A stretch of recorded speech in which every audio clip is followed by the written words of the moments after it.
I think it was your position when we were last talking about that Jesus is not in fact God, for example. What leads you to think that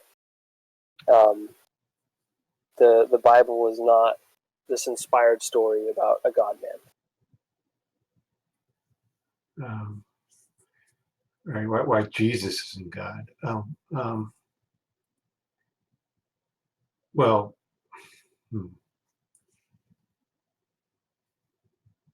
well, that question. Well, I'm trying to unpack that question. No, it's a big question. Yeah, I mean that kind of assumes God exists, and also that we have reliable information on Jesus. But yeah, let's go.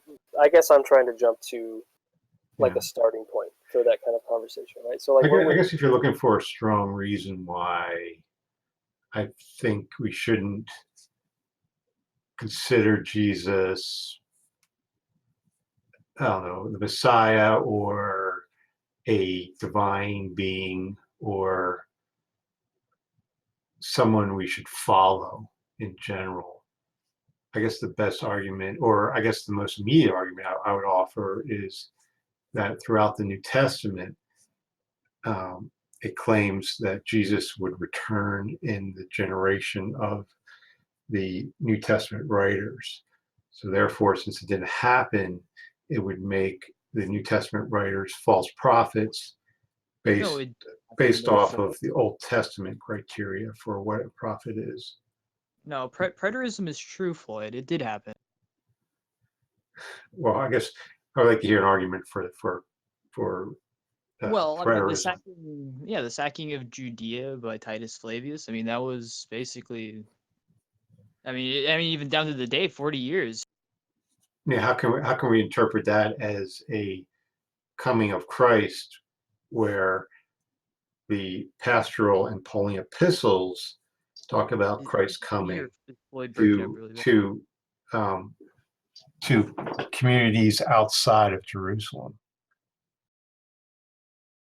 I think the argument needs a stronger support post than that, because the conclusion, the claim, is not being made that we don't know, or maybe can't know, that Jesus returned. And by that I mean that we don't know how he returned, but the claim is being made that he did not return at all, right? Right. I mean, it was supposed to be the first fruits of the general resurrection, and that didn't happen unless you accept perhaps the resurrection of the saints at the end of the Matthew Gospel. But then again, that was just a relatively small resurrection to a general resurrection. And significant amount of New Testament scholars, even conservative ones like Michael O'Connor, believe that event was considered to be apocalyptic imagery. But I guess you have to decide whether you are a full preterist, partial preterist, a post-millennialist, a premillennialist, an amillennialist, and so forth. So there's many different positions you can take on that. But I think the clearest interpretation of the New Testament around Jesus's return was that he would return personally, on the clouds of heaven, so to speak, within the generation of the New Testament writers. So what do you think of interpreters that do not think generation there refers to the people surrounding? Yeah, so Gene, consider it to be perhaps not generation, but race or a group of people and so forth. I would defer to Bible scholars and Koine Greek scholars, and one I would appeal to is Daniel Wallace, who is a very conservative New Testament scholar who basically has written the book, the academic book on biblical Greek, and he agrees with me that the correct interpretation should be generation, and I don't think it would make much sense if taken in any context. Nor is any other translation of the Bible translates that Greek word into anything but generation. I do have a more detailed argument of that, of this very debate I had with G-Man. If you want to watch that, it's on my channel and G-Man's channel, where I deal with that very issue. Is there any portion where it's just you talking? But joking aside, well, it is a PowerPoint presentation, so if you just want to get to that part, you could just fast forward through it and get to that part where it's on my PowerPoint. I'm mostly just making a jab at G-Man, but let's look for Daniel Wallace. Yeah, well, so sorry to interrupt. Can we talk about the priest we just talked about, like Floyd? That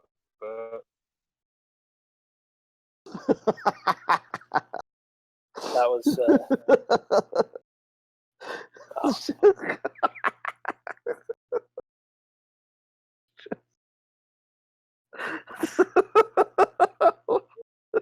Right. Okay. So let's continue talking about the precept. Yeah, let's leave it with Floyd and Jimmy, I think. Okay, Floyd, can you save us from that and just talk about precept, please? Sorry, Jovan, you're roboting really bad. Yeah, can we get back to the precept business? That would be nice. I don't really care. I mean, that's what I was doing. I was discussing biblical, but if you guys want to talk about a different portion of it, I still never got an answer to my question. What was that? Yeah, I think it came down to how do you know things at the end of the day? Yeah, so the starting point for revelational epistemology, the thing that gives humans first knowledge, and that gives them knowledge that contextualizes everything else they know, and gives them the ability to know everything else they know, is the knowledge that they have of God in virtue of his self-revealing acts in creation. And how do you know that? Well, the object of knowledge there is the thing being described. That is, when if you think about it in terms of an analogy, if I point at Revelation and say, hey, that's the thing that's causing me to know, and you say, well, how do you know? Right? Well, I've just pointed to you the thing that causes me to answer your question. Well, that doesn't mean you know it. It just means you believe it. Sorry, Floyd, on you go. Yeah, well, that's the ontology of his worldview. That's what makes up everything, basically. Yeah, sure, but how does he know this? I mean, he's pointing to this thing and saying, "I know it," but how does he know it? You can't just say because the thing's making me know it. I mean, that's how does he know that? That's just. Yeah, I'll let Jimmy answer. I would assume it's that he presupposes it. I mean, that's a starting point of his worldview, right? Well, I think the question is loaded. I think it's being assumed that there's an inferential kind of justification going on where I have, maybe the thought is I have this experience of God's revelation, and then from that I conclude or come to the interpretation that, oh, this God exists and this is what he's like. But that's not what I'm saying. I'm saying there's an immediate belief. There's an exchange between me and God in which I don't reason at all. I don't have any mediation of the mind. It's not like I'm remembering something. It's not like I'm reasoning to this conclusion. It's just immediately put there as a result of God's acts of creation and revelation. Okay, so you're not accepting it as true then? No, I am accepting it. Why would I not Well, accepting something as true is a thought process. It's a reasoning process. I would not agree. Floyd, what do you think? Well, I mean, it just sounds like he's just saying that he has knowledge. Are you going, is knowledge JTB to you? I you don't. know, Really, I don't see it. Jimmy, are you saying that it's a justified? It's justified, or it's just something that you just think it's a presupposition. It's just part of your ontology, which you reason from, and you don't need to, and you don't justify that itself. It's just a presupposition that you start with. Would that be accurate in your view? I can't tell. I would say that it is justified. I would just say that the justification is not being provided by my mind. It's not being provided by my ability to think really well or to remember things very clearly. The justification is provided in the exchange itself. So, so you're appealing to an externalist justification. That's correct. Yeah, it's definitely an externalist theory of knowledge. Okay, but why is that particular justification the one you've chosen and not another one? So I'm not trying to be rude, but that too seems to me like a loaded question, right? Like, I didn't always believe this. I didn't just randomly one day decide I was going to choose to believe revelational epistemology. I've always been a Christian, and the more I studied, or rather, when I went to college, it really hit home to me how unbiblical some of my philosophical beliefs were. And I came to studying scripture more and started to read Van Til, and so came to the conclusion that revelational epistemology is true, which is synonymous with saying I came to realize that this entire time I had been coming to know things, while I thought it had been because I was lucky or smart or just experienced the right things. In reality, while all of those might be immediately true of some situations, I couldn't have known any of that stuff. All of my knowledge was contingent upon knowing who God is, knowing something of what He is like as my creator and as the creator of the world. I don't think that really answered my question, did it? And as a Calvinist, you didn't choose God, right? He chose you. Yes, but I think that's dangerous to say, because it could be misunderstood, the distinction between God electing people to have salvific knowledge versus God electing people to be really smart theologians. And Calvinism is not making a comment on the latter. And neither am I saying I'm a smart theologian. I'm just saying I've been convinced of this theological viewpoint. I think it's right. And so as far as why did I choose to have this belief, I just think that's the wrong way to word it. I didn't one day randomly decide to choose to have this belief. I was persuaded that this is true. But how do you know it's actually true? Do you have some kind of argument? I mean, do you have any resources to say it's actually true, and that's just our story? Yeah, so earlier when I was talking to Crazy White Boy, it came up that in epistemology, there are these problems. One of them is the problem of skepticism, and a particular family of skeptical problems are derived from the egocentric problem of knowledge, which is this. How do I construe knowledge in such a way that I do not confuse my own thoughts with knowledge? That is, sorry, go on. How do I construe my ability to reason and think and have knowledge in such a way that I do not just amount to reducing knowledge to my own beliefs, my own thought, etc.? I mean, that may be a legit problem, but that doesn't answer the question, how do you know that your revelation is true, actually? Yeah, so in regards to that problem, I think Christian theism vindicates that it provides man's epistemology, that it provides the answer to knowledge.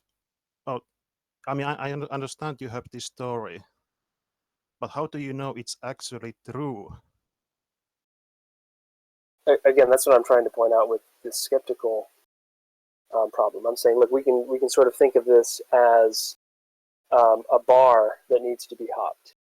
Epistemologies that do not get over this bar don't work. They fail as theories of knowledge. Christianity gets over the bar. I don't see how. I mean, you haven't given me Yeah, any but reasons it's only getting over the bar because you're asserting it's going over the bar. That's all. That assertion doesn't mean anything. Well, I mean, you're asking him to justify one is, you're asking, how do you know your epistemology can lead to knowledge? I mean, you have to use your epistemology to do that. I mean, the best you can do is appeal to your ontology, but then you have to use your epistemology to know your ontology is real. So I mean, it's a circle, but you can ask that of any worldview. So I don't think it's. Yeah, but I don't think it's a useful question, really. I'm curious if like blameworthiness is also wrapped up in Jimmy's soteriology, where like if it is the case that you are not elect, right, and there is some sort of like epistemic element that some people don't obtain, they can also be responsible for that. What's his position on doxastic involuntarism, Jimmy? If you want to go on that. Yeah, that's a really fascinating, kind of a tragic topic to me. So I think Romans 1 really answers that problem. Paul goes over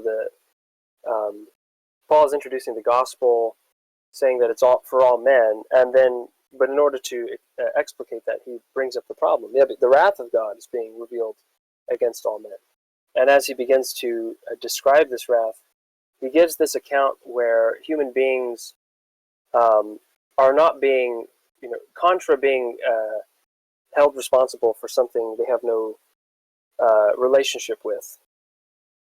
God is revealing his wrath to human beings who suppress knowledge that they've been given.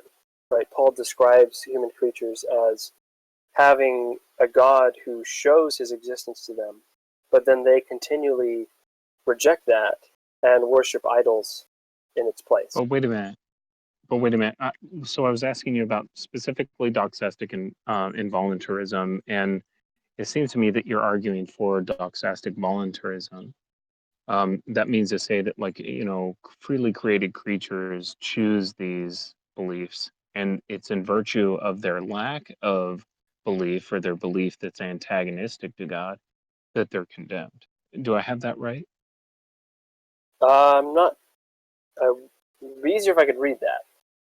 But let me see if I can't rephrase that a little bit. So with respect to involuntarism, I would be a voluntarist about faith. I think that's an example of a belief state that is not. I believe it's an example of a belief state that's directly caused by choice or directly caused by the will.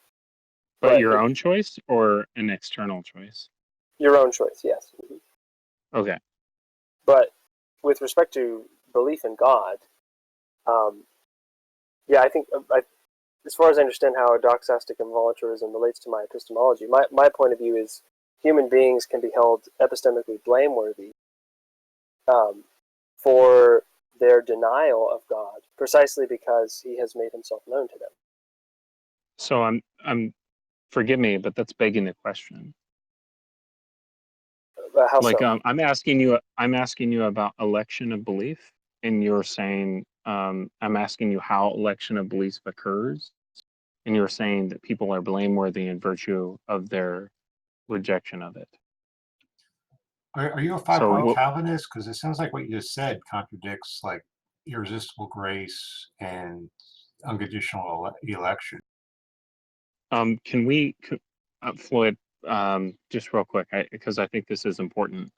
Like, I want to make a distinction here between like a person themselves choosing the belief and being blameworthy in virtue of that choice, and their belief being elected by some external force. So could we cash I that see. out real quick? Yeah, so I would say what they're blameworthy for is not merely having the belief. What they're blameworthy for is the suppressing of the belief they're given. Right? They have knowledge that they are then rejecting. But that's kind of weird, right? Like, because to say, like, I have knowledge of something that I'm rejecting, right? It means that I would have to know epistemically something that I, like, reject. And I'm not sure that that's the case. Is there, like, a sound or whatever argument for that? Because Yeah, that hasn't been done. well, you know what, it has. So Bonson's, oh, my mind draws a blank. Dissertation. Bonson's dissertation was on this topic of self-deception and how human beings can come to have a belief where second-order beliefs both contradict the first-order belief and provide a practical ground for covering it up in conscious life. Can you give me an example? Yeah, so I mean, he begins that article with tons of examples, and I don't actually remember any of them except one. In the Iceman Cometh, there is a murder scenario, if I remember correctly, and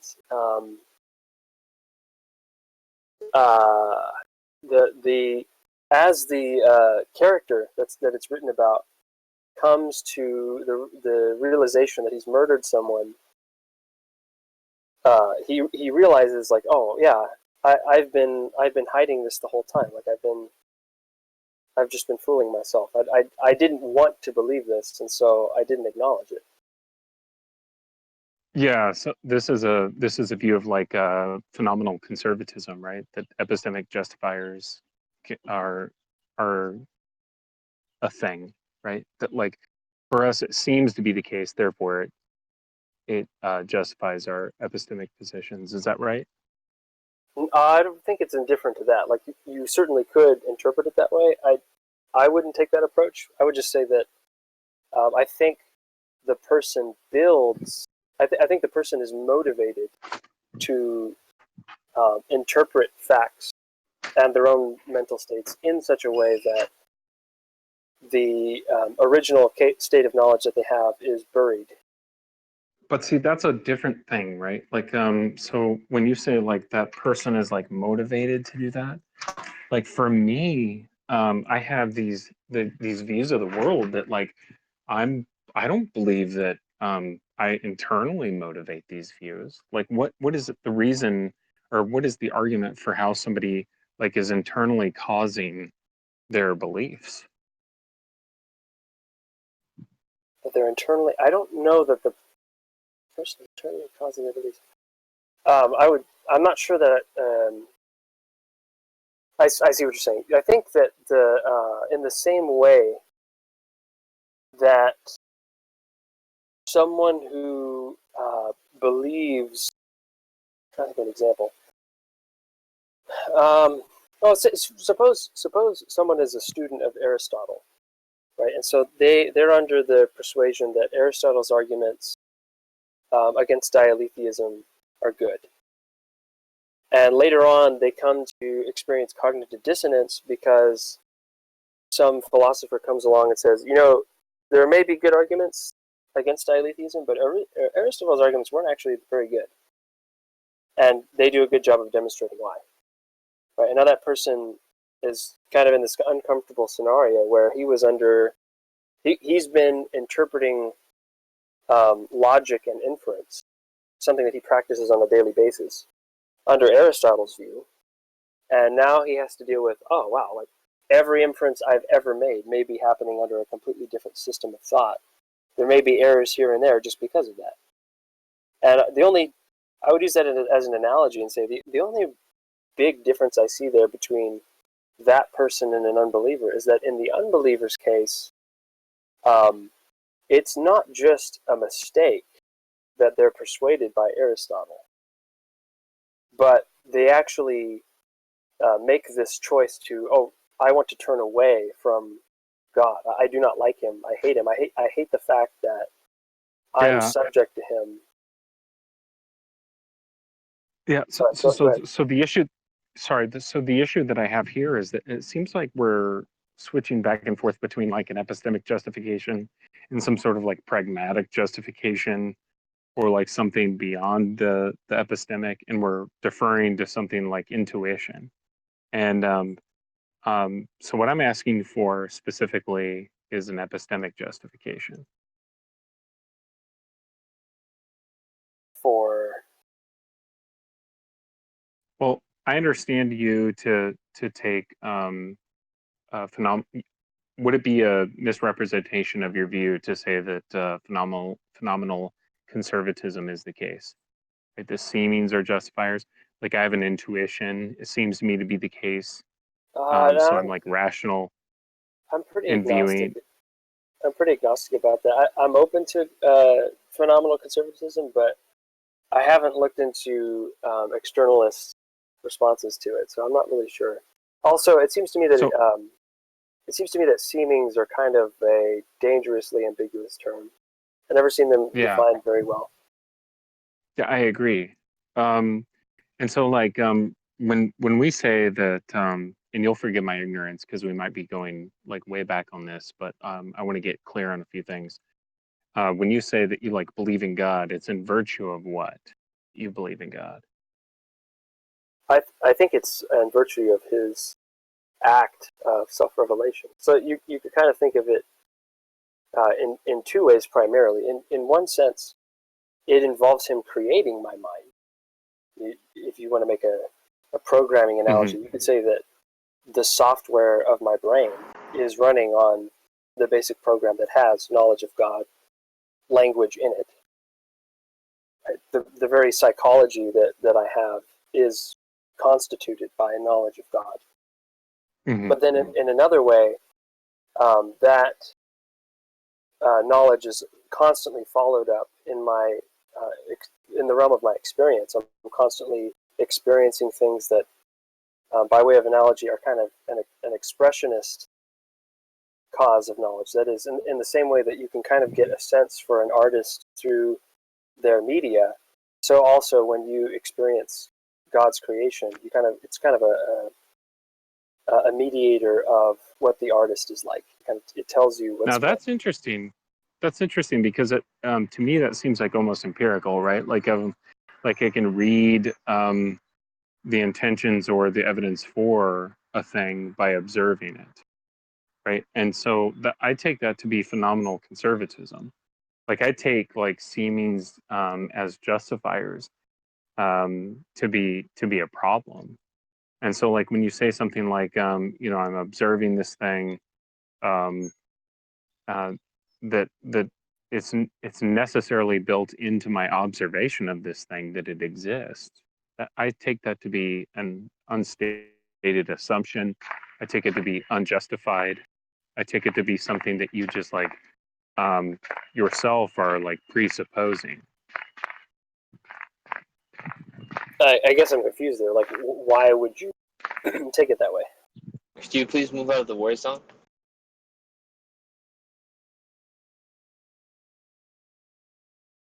I'm sorry? Oh, sorry. So I guess I would just express that I'm confused by that. Like, you were saying you would have a problem with this. I'm unaware of what the problem is with thinking that this view of revelation doesn't involve justification at all. I mean, maybe well, so like my awareness of like like my awareness or my phenomenal conservatism that I'm standing on ground or whatever, I don't think that it necessarily entails by that there exists the kind of God that I think you want to proffer. Right? Is there a reason to believe that that's the case?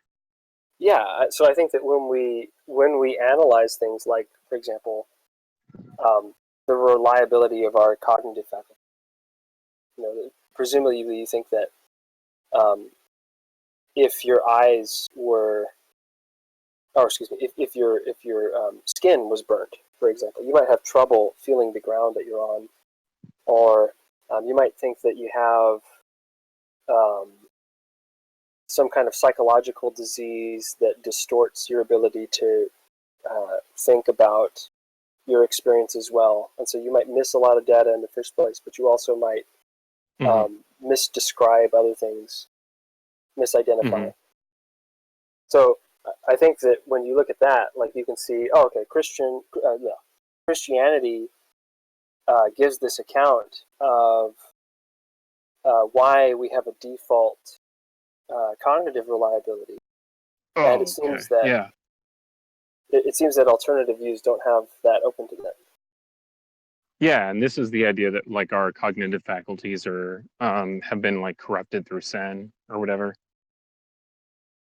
Well, no. So what I'm trying to, that seems to be a different point, right? So on the Christian view, sin certainly does explain why we have default reliability, but also there's all this error that's rampant. Yeah.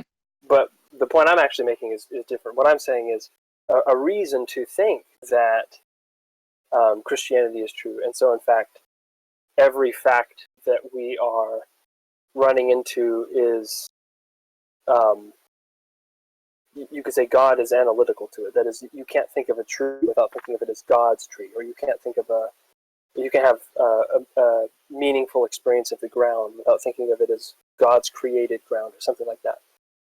You'll have to forgive me, and I beg your patience, but when you say something like, when I think of a truth, like I can't think of it as God's truth, is that what you said? Oh, no. What I'm saying is a reason why you would believe that facts like trees, experiencing a tree, experiencing the ground, like you mentioned earlier, a reason you might believe that those experiences are analytically connected to God, that is, they're just experiences of God's creation conceptually, is if you think that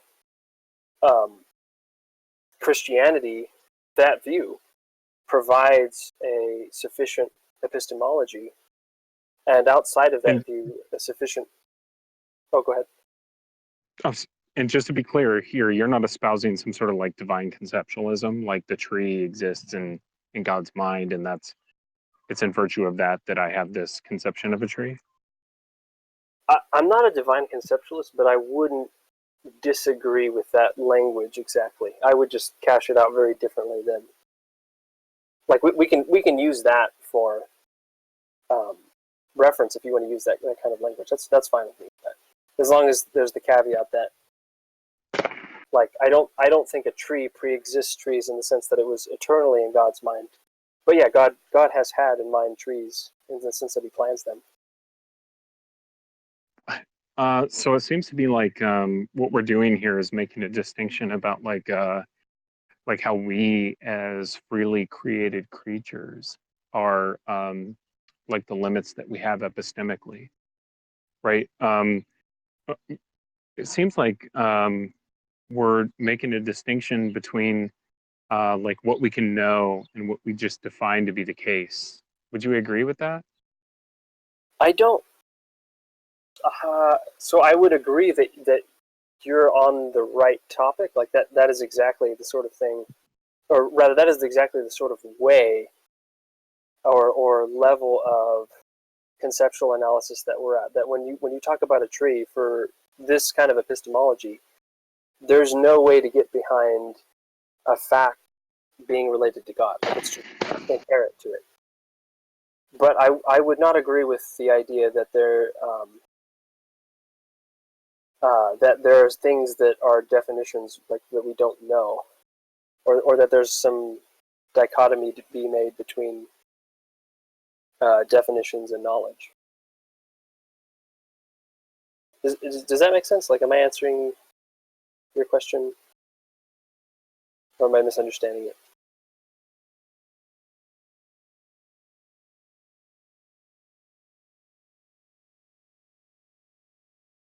Perhaps we could talk about why you think other worldviews have a insufficient epistemology. I'm so sorry. I didn't realize I was muted. Let me just get to the last bit of this question, and then Floyd, you can take over because I really do have to get off mic. Is it your view, Necessitarian, that our beliefs or the things that we know about the tree are contingent on God, right? And to me, it seems to follow that if God has knowledge about us and our beliefs are contingent on him, that it seems that there's some loop here where there is a thing apart from God, if we want to maintain a creator-creation distinction, that is to say God's knowledge is contingent on us and our knowledge of creation. I'm gonna ask that, and then I got to jump off because I really do got to get off my. It's yours, Floyd. After this. I'm straining to understand the loop here. Could you rephrase that really quickly? Maybe in a different way, Michael? Sure. So we want to say that, pardon the fireworks. So we want to say that God is necessary, right? And that all parts of God are necessary. We don't want to be open theists and say that God's knowledge are necessary, because God's beliefs have to be necessary. And we want to cash this out in some way, shape, or form, right? But if he has beliefs on contingent creatures, it seems to me entailed by that at least some of his beliefs are contingent, and that would commit oneself to open theism. And I wanted to get your view on that. Yeah. So there's a couple things here that I want to change. I'm trying to come back into this quickly. So I think in the first place, we're mistaken to think about God's thoughts as beliefs. I think God's knowledge not in his humanity, not in the incarnation, or not in his condescension, but as we talk about God as the pre-existent creator, that knowledge he has in and of himself, that does not consist of beliefs. It's not even propositional. I would just say that it's an exhaustive self-consciousness. He's just totally aware of everything that he is. It's as if he in one act. Shit. I have to interject here because Go I've ahead, been waiting please. to ask you this for a long time. Yeah. So the idea is also this too, is that if God doesn't have beliefs are arrived at either through some non-inferential or inferential process, and that we don't understand God to have knowledge in the same kind of sense that humans have knowledge, doesn't that mean that God has knowledge plus, or some sort of schmolledge, or that he doesn't have beliefs because none of him can be contingent, but that it's just to say that he's aware, he's not a rational creature because of his knowledge of all the true propositions. This is a William Lane Craig kind of thing that I'm sort of I might be projecting it onto your view, but I wanted to ask you if you included that in your view. No, totally. I totally understand where you're coming from. No, yeah. So I take it. It's hard to find my approach in philosophy articles and journals, but the idea is that God has this self-awareness. You're right. We can't possess that, and we can't experience that. The only way that we can talk about it, the only reason it isn't ineffable, is because when God goes to create the world, when he goes to design it, part of making that choice is the choice to accommodate himself to the world. Now, unlike William Lane Craig, that doesn't mean that God becomes in time. What it means is that God adds or takes on a secondary nature. God is taking on to himself, for example, in the incarnation, a human nature. In the Old Testament, God took on the nature of a flaming pillar or a burning cloud. There's all these examples of God popping up, if you will, in the world. And I think that idea of Christ, of God becoming incarnate, of God taking on these creaturely properties, for example, beliefs, is what he does. He doesn't stop having this pre-existent knowledge that is of a categorically different kind, but the very idea of creation is that in our having beliefs, in our reasoning, in our knowledge, there is a way in which that sort of mimics God on a lower level, right? So we're like you said, as God has knowledge plus, we have knowledge minus, and it's because of God's original archetypal knowledge that we can have this manufactured copy that doesn't have all the say benefits of the original.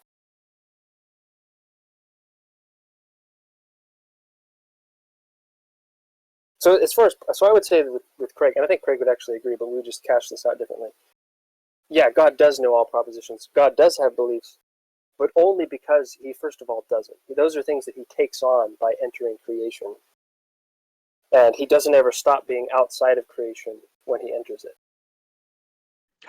Sorry, I was just made aware that like I intruded on Floyd's conversation. So if you could get back to discussion with them, I apologize to both of you. No, those are all good questions. Not mine at all.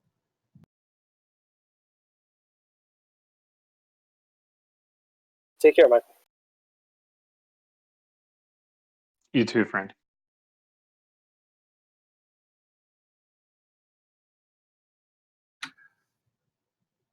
So I guess Jimmy talked about other worldviews. Epistemology seems to be lacking in some sort. Can you comment more on that? Yeah, so I think a really efficient way to look at that, there are many people in my camp, Floyd, have argued something like that. And I think a really efficient way is just to look at the perfections of God as systematic theology has listed them. So, for example, as far as how your I think first you and I would agree, but this might need to be spelled out that, as you pointed out earlier, your metaphysic corroborate with your epistemology. If you have a metaphysic that undermines knowledge, like if you have, if you teach that there's this Cartesian demon running around, surely you have some kind of solution to that in your metaphysic as well, because otherwise it doesn't seem like that leaves it open for you to know that metaphysic is true. It undermines your knowledge. Would you agree that that's like a fair preface? Yeah, so if you believed that you had a Cartesian demon within your ontology, that you would have to be skeptical about that belief, because the Cartesian, the demon could be, you'd be presupposing that exists to even know that demon exists.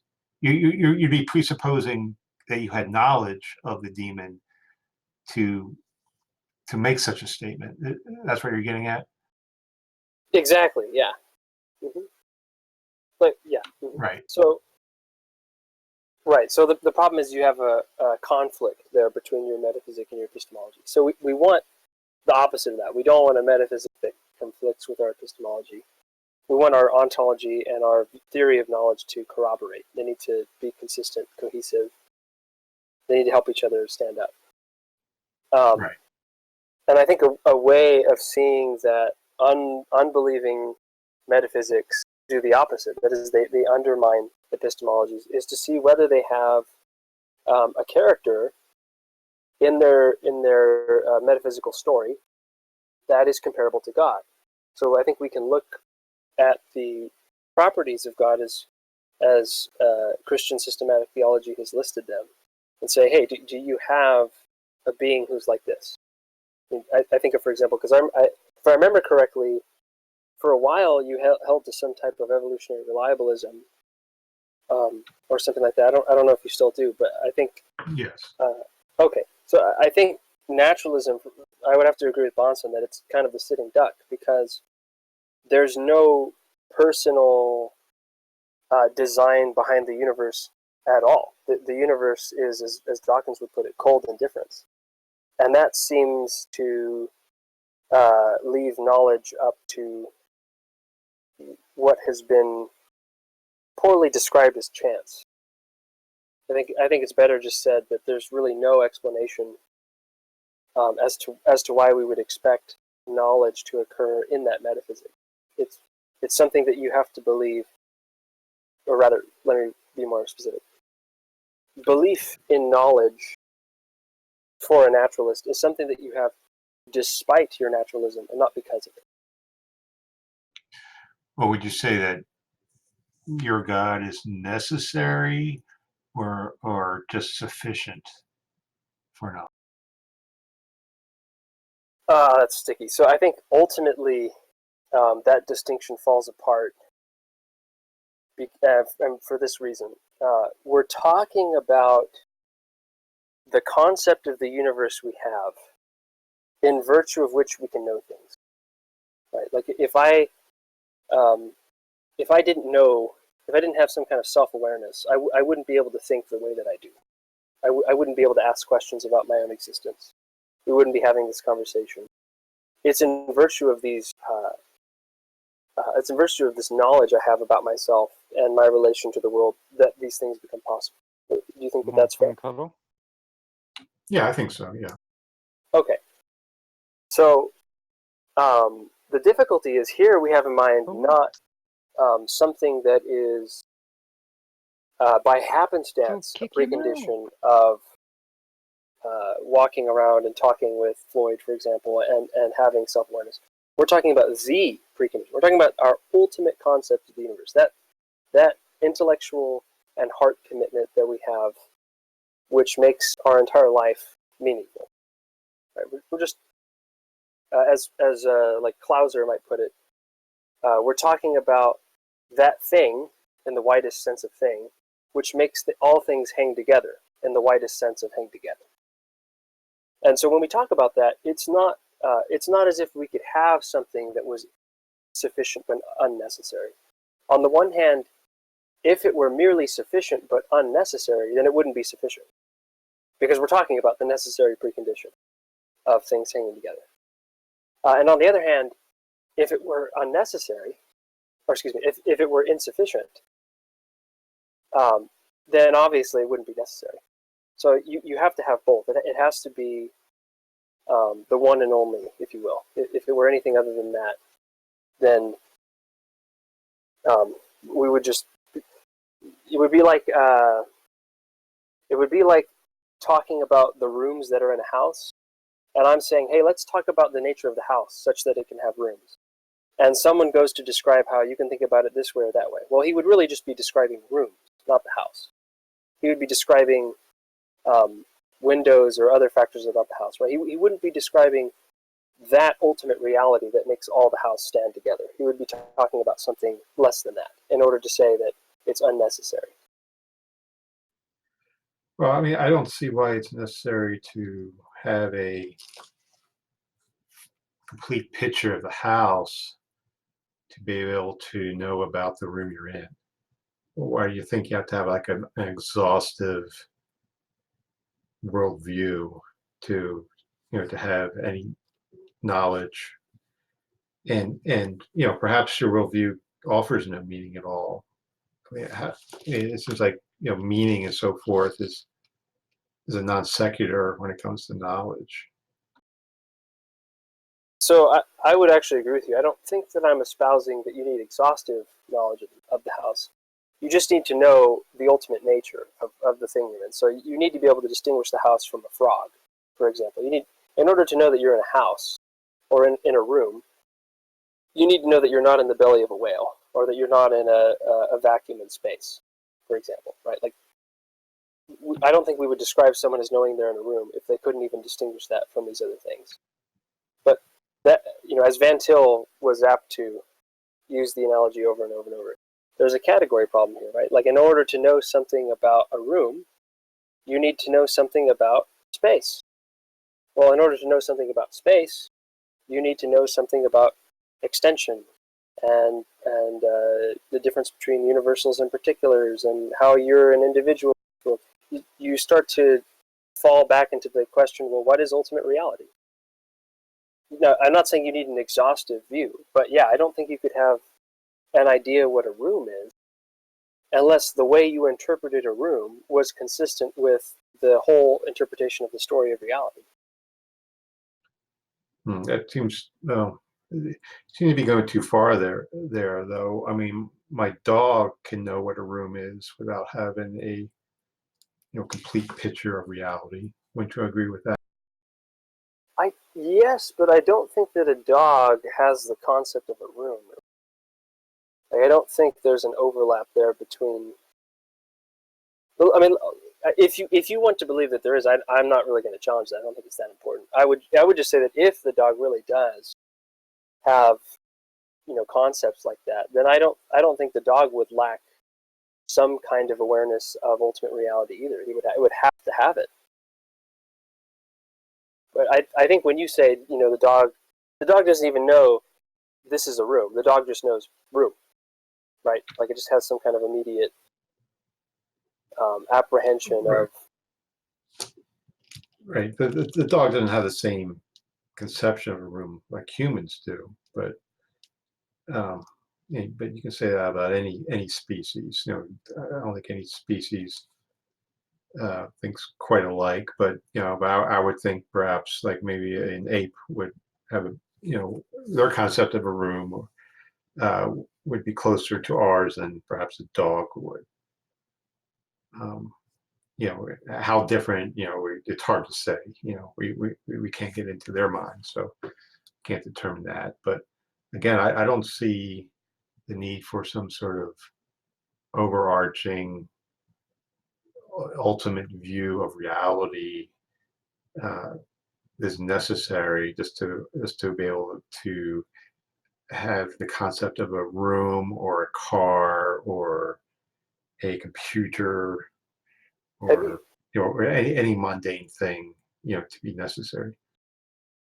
Yeah. So have you ever watched a movie? I know you almost certainly have, but you've watched a movie sometime, and somebody was killed, and it was really exciting, and then they take their mask off, and you find out, ooh, that wasn't really the person I thought it was. It was somebody else. They were dressed up like that person. Right. And so the overall story is the story of, let's just say, for example, clandestine betrayal. Right. There's these secret agents sneaking into a place, and one of them turns out to be two-faced, literally in this instance, and he kills his partner. Yeah, well, if you only saw the movie up to that point, you would never have that story, right? You would be thinking of the story in terms of, oh, here's these two partners that are going to infiltrate this place. Or you may even leave it open as to, I don't even really know if these agents are who they say they are. Right, but the less of the movie that you see, the less clear your idea becomes of it, right? Right. You simply have less knowledge. Your epistemology is limited. Right, and the problem is that it's not just clarity about any one fact, right? I mean, imagine a movie where somebody, to be a troll, makes it so that the characters have been in a simulation this whole time. Literally every detail that you've seen up to that point has been false.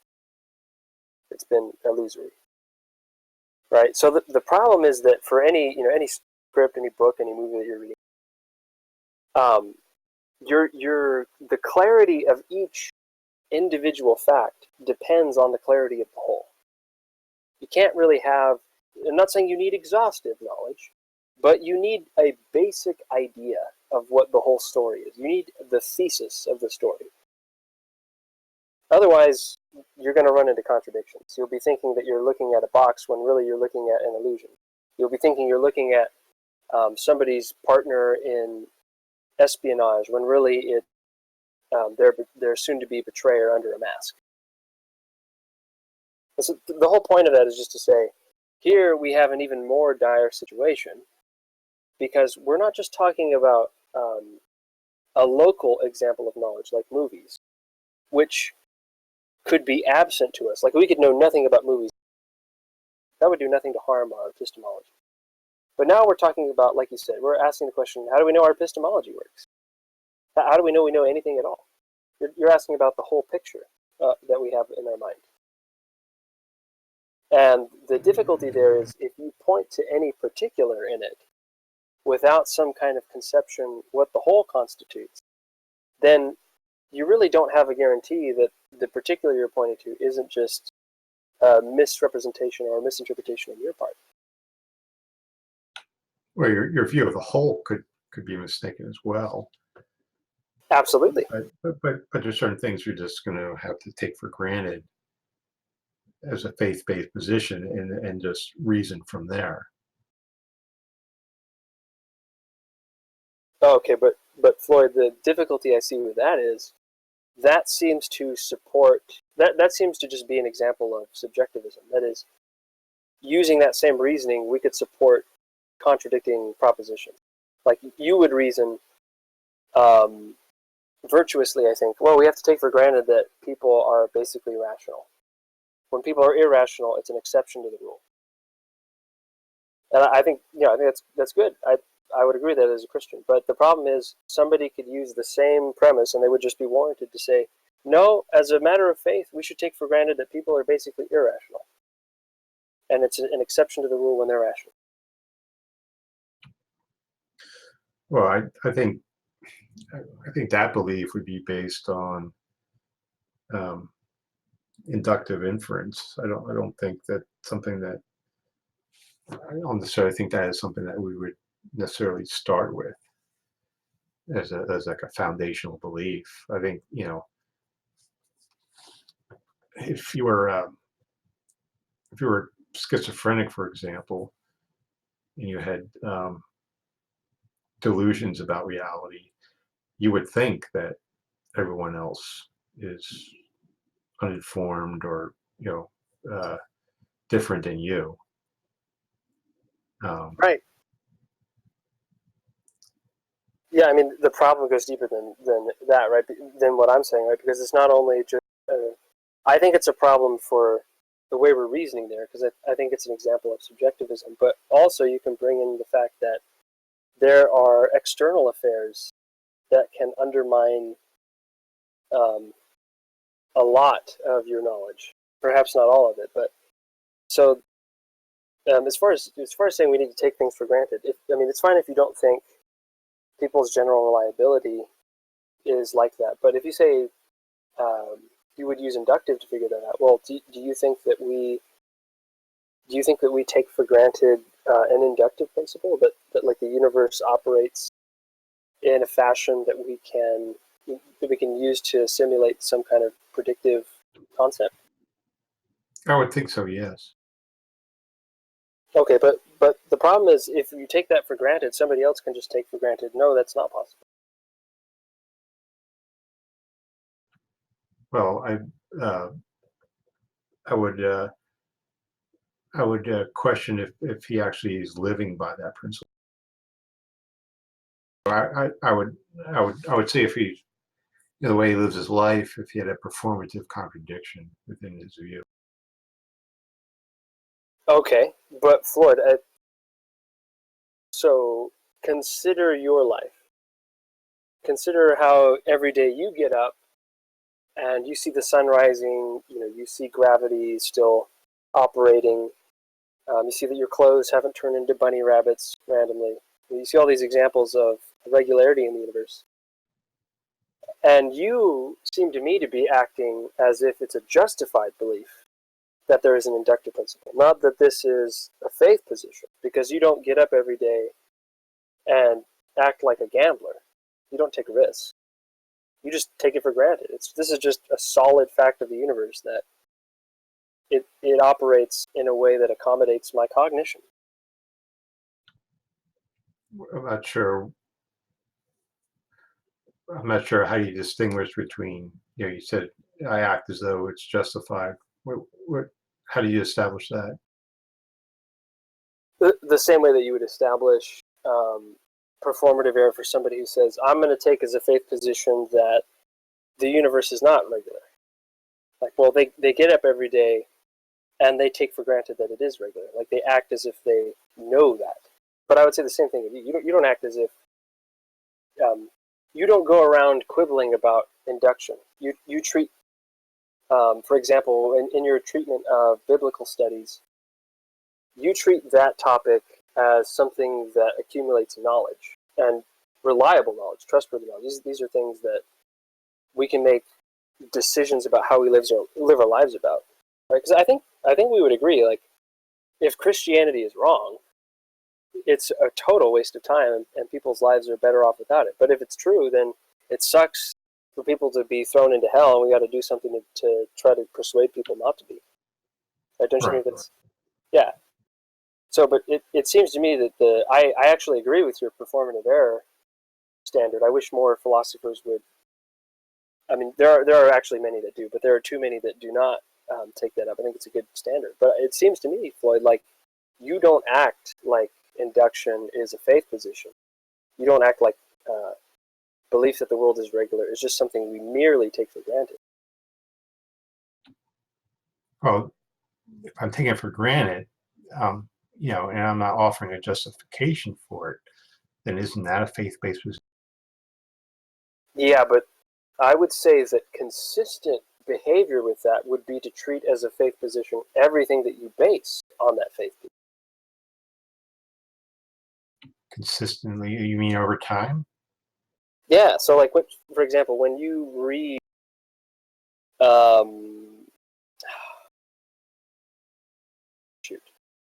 when you read, gosh, what is, what's the guy with the glasses, kind of balding, super smart, debated James White. Bart Ehrman. Thank you, Bart Ehrman, right? So when you read Bart Ehrman, you're not treating your interpretation of every sentence in his book. You're not treating your perception of his book. And you're not treating your respect for his scholarship, respect I think he's worthy of. You don't treat any of that as a faith position. You think that that counts as knowledge. But that seems to me to be a performative error, right? If the inductive principle is something that we just take for granted, there's no justification for that, then it can't pass down justification to any beliefs that are based on it either. Well, wouldn't they also then at the same time be committed to offering some non-epistemic justification? Like they would be equally justified on that view to say, look, I believe in it for a reason that's non-epistemic, some sort of like pragmatic reason or whatever the case is. You would agree with that. Yeah, I would say they can do that, but I think that I would give the same response to that James Anderson gives, which is, yeah, but that's just to not do epistemology. That's just to replace epistemic questions with practical questions. But we're not asking practical questions. Right, that's sure. Like, but what we say here is that like the view is justified epistemically, right? And so like most of the people here take arguments or evidence to be justifiers in virtue of their increasing the probability of the proposition being true. Sure, there's some assumptions like built behind that, but what assumptions are your worldview taking? Like, so if you were to ask me like, so what does it mean to say that justification increases the probability of the proposition being true? I would be able to outline for you some of those assumptions or whatever, and I would be willing to own up to those assumptions. Like, what sort of assumptions is your worldview making that you would be willing to own up to, such that it could account for the kind of epistemology that you're proffering?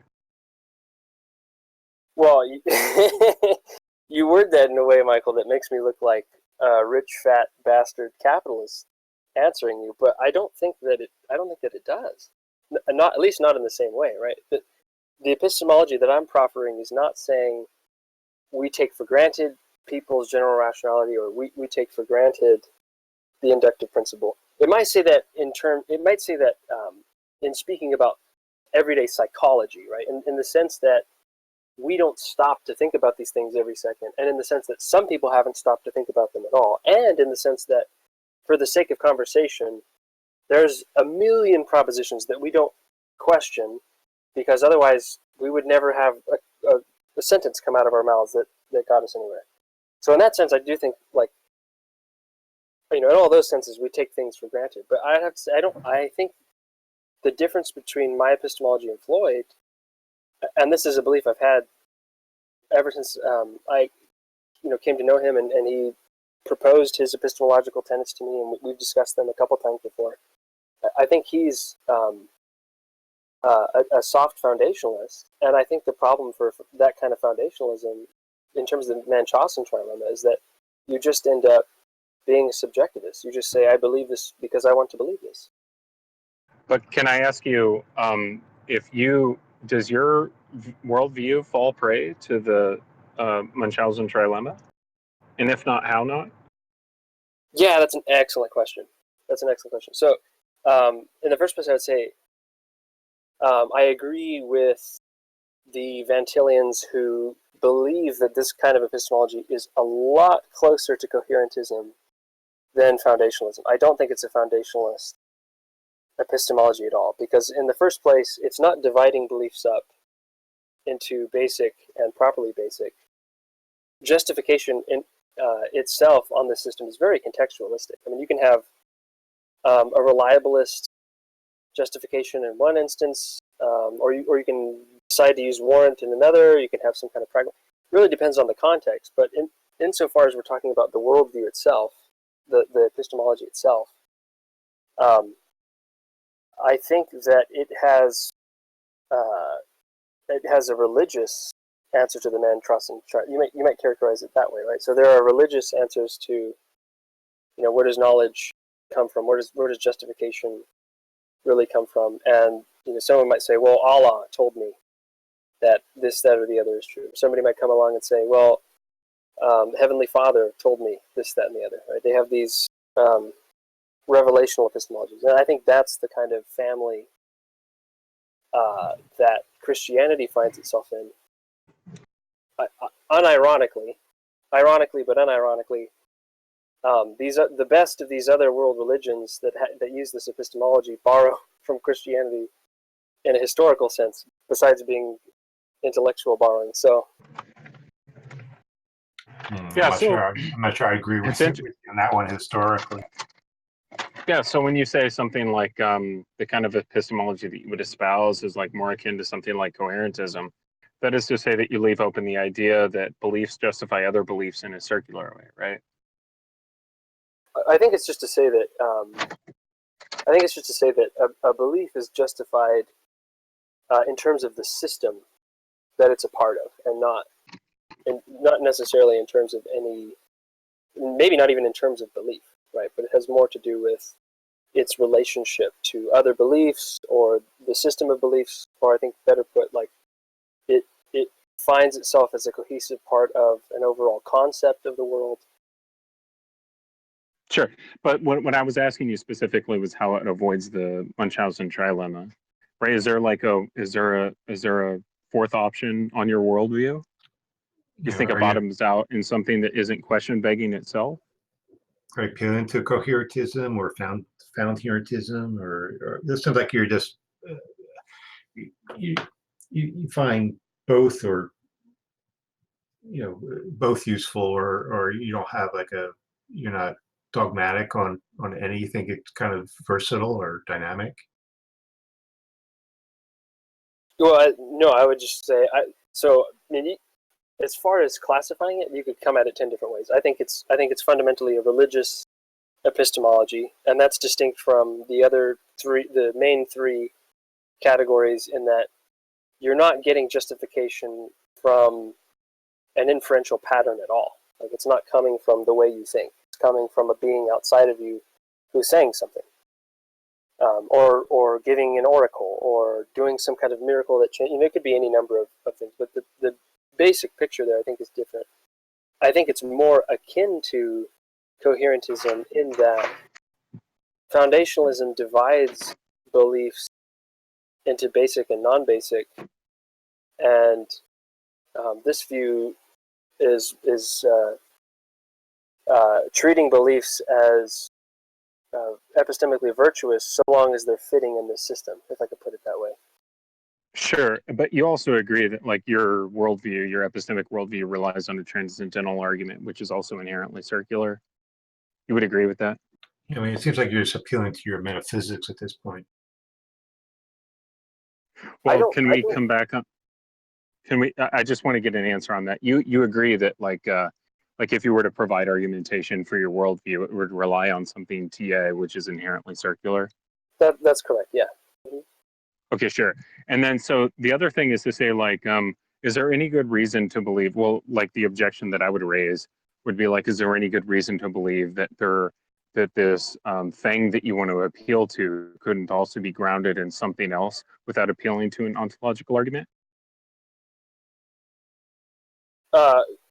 Ontological meaning like a critique of ontology, or like a transcendental ontological Sure. analysis? Yeah. Like, without appealing to the circular argument and in the transcendental argument, like without just like defining it to be the case, right? It just is because it is analytically the case. Like, is there any other reason? Like, is there like a synthetic identity that you could appeal to that we could discuss? Well, so I wouldn't put it that way, but yeah, I think so. I think first of all, I think transcendental argumentation is a way of arguing, not a specific argument. But yeah, I think what I'm doing now with Floyd is an example of it, right? I'm pointing out the fact that there is some kind of not in the foundational sense, but there is some kind of foundation for knowledge, and it has to connect rather than cause to conflict our epistemology and our metaphysics. And I think that insofar as we use the Christian God as a standard of analysis, like we can say, okay, the Christian God has immutability. This system does not have immutability. It has no immutable being. Well, what follows from that? We can see that errors pop up because of the lack of a Yahweh in the world of these. And I think that kind of argumentation demonstrates the Christian system.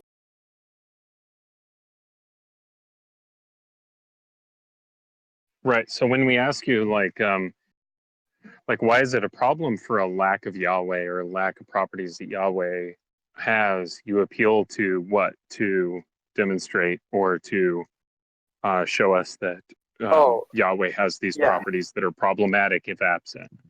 Sure. So I would say that what ends up happening as a result is that the alternative to the Christian worldview here has certain values which become unpreserved. They become unretainable. So, for example, in Floyd's case, there's no reason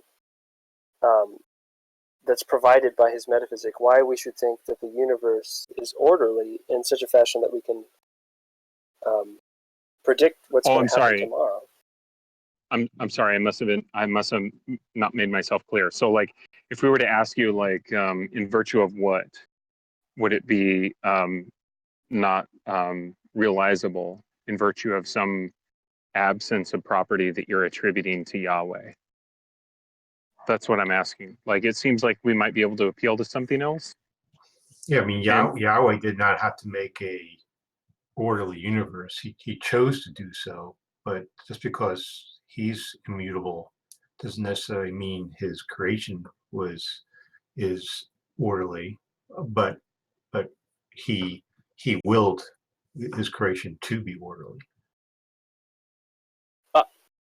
All right, so there seem to be two objections there. I don't want to miss